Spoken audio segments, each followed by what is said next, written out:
Magandang araw po sa ating lahat. Ako po ay isang Igorot, ay mabontokan ka na. Medyo emotional yung video eh. These were people na nakasama natin. Yung iba ay wala na. Ngayon ko lang ulit nakita yung video. So, it brings back yung ating galit, yung ating pagdadalamhati ay kailangan ibaling natin kasi tuloy pa rin naman ang laban. So, gaya ng sinabi, sa Bukanoon, palayain ang mga katutubo, moro at advocates na bilanggong politikal ngayon na. Ano ba ang ibig sabihin na ipaglaban ang lupa, karapatan at kinabukasan? Bakit may mga nakukulong dahil dito? At dito nag-uugat yung sa Bukanoon. Pambansang kampanya at panawagan na pinangungunahan ng mga organisasyong pambansang minorya ng katribo kalipunan ng katutubong mamamayan at sandugo para sa agarang pagpapalaya ng mga katutubo, moro at advocates na mga bilanggong politikal. Hindi po sila kriminal, hindi rin po sila terorista, kundi sila ay mga tagapagtanggol ng lupang ninuno, karapatang pantao at karapatan sa sariling pagpapasya. So nailunsad po namin ito noong 2023. Ito ay termino ng mga lumad manobo nang ibig sabihin ay palayain ngayon na. Kung babalikan natin yung datos ng karapatan, hindi bababa na 697 ang ating political prisoners sa bansa.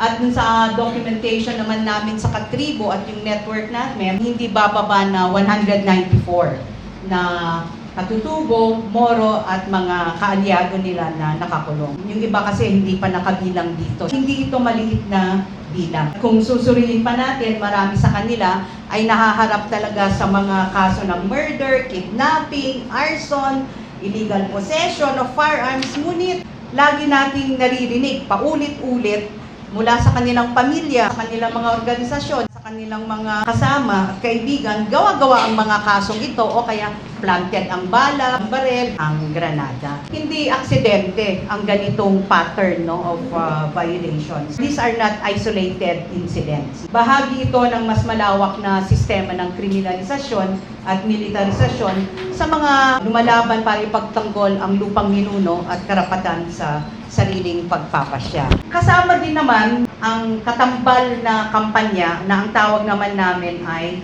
Laya Bail Fund, or Laya. Isang solidarity fund po ito na naglalayong makalikom ng pondo para sa piyansa ng mga bilanggong politikal na katutubo, moro at advocates na may mga kasong maaring piyansahan o kaya bailable offenses o kaya pinayagan ng korte na sila ay makapagpiyansa. Sinisikap din nating mapalaya ang mga political prisoners sa lalong madaling panahon para maipagpapatuloy nila yung kanilang trabaho at advokasya kesa yung nakakulong sila.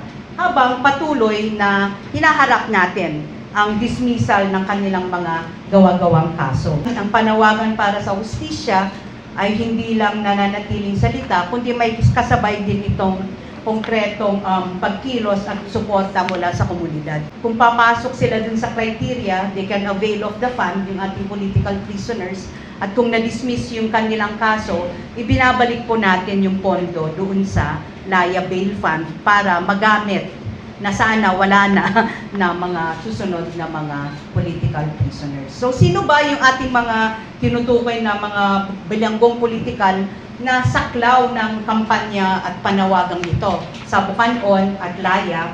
Di una, yung mga katutubo. So, mga leader at mga kasapi ng mga organisasyon o mga komunidad na nagtatanggol sa kanilang mga lupa laban sa pagmimina, energy project, renewable pa yan na dams, windmills, solar parks, plantations, at iba pa na nagpapalayas sa mga katutubo sa kanilang sariling lupa. Nakadalasan, yung mga projects na ito ay walang free, prior, informed consent. Pero ang kapalit ng kanilang paglaban ay kaso at pagkakulong. So ilang halimbawa dito ay ating mga kapatid na dumagat na si Rocky at Damdoy. After 8 years, saka pa lang sila na-arraign at kasalukuyang nakakulong. Hopefully, mag-promulgate na yung kaso nila nitong April. Siyempre, nandyan din si Teresa Porag na babaeng Igorot at iba pa. Ikalawa, mga kapatid nating Moro na tulad ng mga katutubo ay ipinaglalaban ang kanilang lupain at karapatan. Pero nahaharap din sila sa dagdag na diskriminasyon dahil sa sila ay Moro. Karamihan sa kanila ay Muslim. Kaya madaling napaparatangan o kaya naiugnay sa terorismo at gawing target din ng red tagging at harassment. Kabilang dito ang 54 na mga Moro na convicted sa gawa-gawang kaso ng kidnapping, serious illegal detention dahil sa maling paratang na sila ay miyembro or supporters ng Abu Sayyaf. Mga kaso na matagal nang pine-question ng kanilang mga pamilya at komunidad. Yung ikatlo naman na saklaw ng ating kampanya ay yung mga advocates, mga individual na nakikisa sa atin, sa mga pambansang minorya, sa pamamagitan ng kampanya, relief operations, solidarity missions, at iba pang mga humanitarian actions. Hindi rin sila terorista, ngunit dahil sa kanilang pakikiisa sa pambansang minorya, sila rin ay pinapatahimik. Hindi man sila katutubo o Moro, hindi naman namin matatawaran yung kanilang serbisyo at pagmamahal sa mga pambansang minorya. So kasama dyan si Emilio Gabales III at Alvin Yanez, parehong mga workers under Rural Missionaries of the Philippines na more than 8 years na rin na nakakulong sa gawa-gawang kaso na financing terrorism at iba pang criminal offenses. In fact, si Alvin na ordain na nga siyang deacon sa loob ng bilangguan dahil sa tagal ng kanyang pagkakulong. Kasama rin dito sa mga advocates, sila Doc Ana, Julio Rosa, at saka si Mark Menjola, parehong mga health workers na nagsilbi sa mga katutubo at mga magsasaka sa Hilagang Luzon at kamakailan ay sila ay nakulong at humaharap din sa mga gawa-gawang kasong kriminal. At ang ikaapat na bahagi ng kampanya, yung mga peace advocate or peace consultants ng National Democratic Front of the Philippines. Sila ay mga naging bahagi at aktibong lumahok sa usapang pangkapayapaan sa bahagi ng gobyerno ng Pilipinas at ng CPP, NPA, NDFP. Sa kanilang pagiging bahagi nito ay layunin nilang tugunan yung ugat ng armadong tunggalian sa bansa na dapat sila ay kinikilala at pinoprotektahan bilang bahagi ng peace process sa halip na sila ay kinokondenan. Yung isa dyan, si Kennedy Bangibang, kasalukuyang nakakulong sa Tabuk City Jail sa Kalinga, at saka si Loida Magpatok sa Malaybalay City Jail sa Bukidnon. Pareho sila pong nagsilbi, nagtrabaho upang matiyak na ang boses ng mga katutubo ay Moro ay tunay na naririnig at sinaalang-alang. Si Randy Malayaw din ay peace consultant din, isa din siyang ibanag,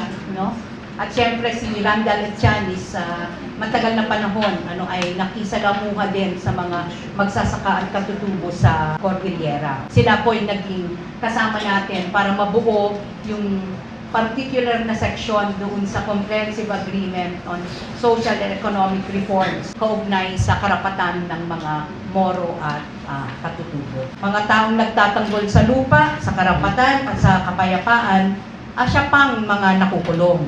Mga boses na dapat pinapakinggan ay siya naman ang mga pinapatahimik. Mga komunidad na dapat pinoprotektahan, sila pa ang binobomba at militarisado.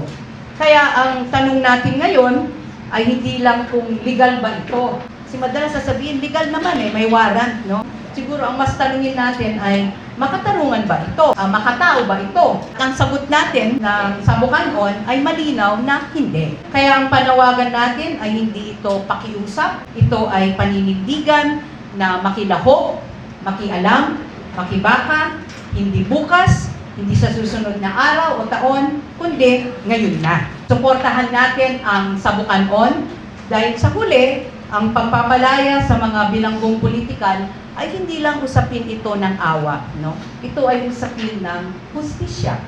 At kung tunay tayong naninindigan para sa hustisya, iisa lang ang dapat nating isigaw.